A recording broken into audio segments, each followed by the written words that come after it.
Et sinon, tu voudras faire quoi toi plus tard quand tu seras grande? Vaste sujet là.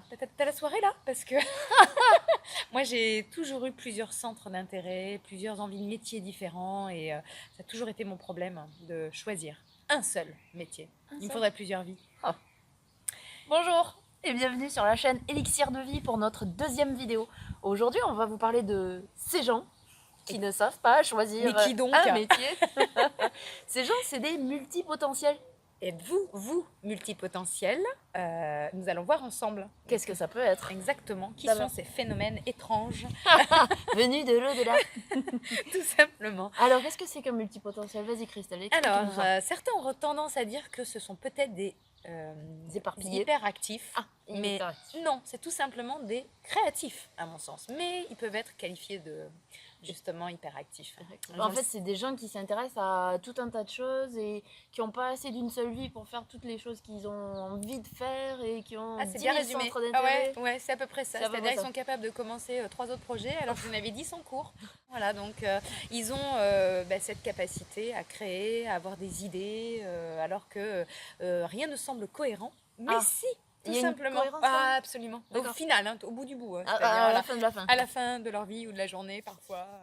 Donc en clair, leur cerveau droit fonctionne à 3000 à l'heure. D'accord, le droit. Okay. Le droit, puisque c'est le siège de la créativité. D'accord. Et ils ont été câblés différemment, apparemment. Ah, ça doit être ça, c'est un câblage neurologique différent, je comprends mieux. Ça. Ces personnes-là sont curieuses de tout, ont envie d'apprendre, aiment créer, expérimenter, de explorer. passer d'un sujet à un autre tout le temps, quoi. Ouais, en fait. voilà, ça devienne... ils sont épuisants.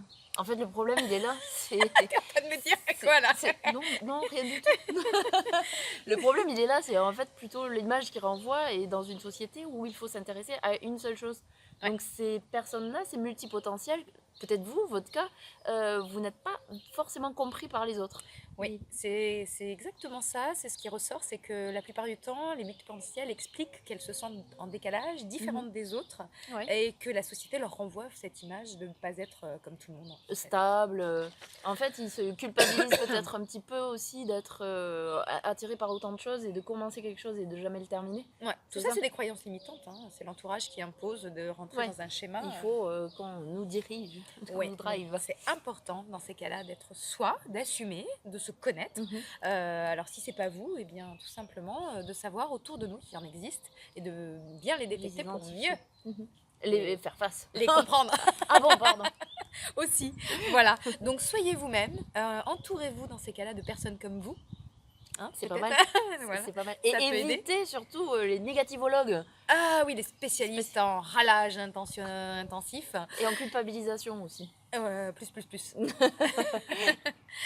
Et en clair, ce qu'on veut vous dire, c'est que eh bien, on a beaucoup d'atouts qui peuvent être valorisables quand on est multipotentiel. Vous êtes multipotentiel, vous êtes fort, vous êtes aimé et recherché, même par les entreprises. Oui, déjà, une entreprise a tout gagné là-dedans. Exactement, parce qu'être curieux, être en capacité à proposer des réponses inattendues et trouver des astuces à la MacGyver intellectuelle. Exactement, ou trouver des réponses parfois avec un autre angle de vue, finalement, c'est un atout. C'est génial. Du coup, vous êtes géniaux. Ouais, donc ces personnes-là, quand elles s'investissent dans un projet ou plusieurs, elles ont une force, une motivation qui est décuplée, quoi. Bah oui, parce que ça les intéresse, comme tout. Ouais, voilà. D'accord. Donc, tout simplement aussi des capacités, on va se le dire, émotionnelles et intellectuelles. Grosse sympathie. On n'a pas sorti d'études pour une fois, tiens, c'est tout. Ah non, il n'y a pas de chiffres. Il n'y a pas de chiffres, je cherche là, mais non.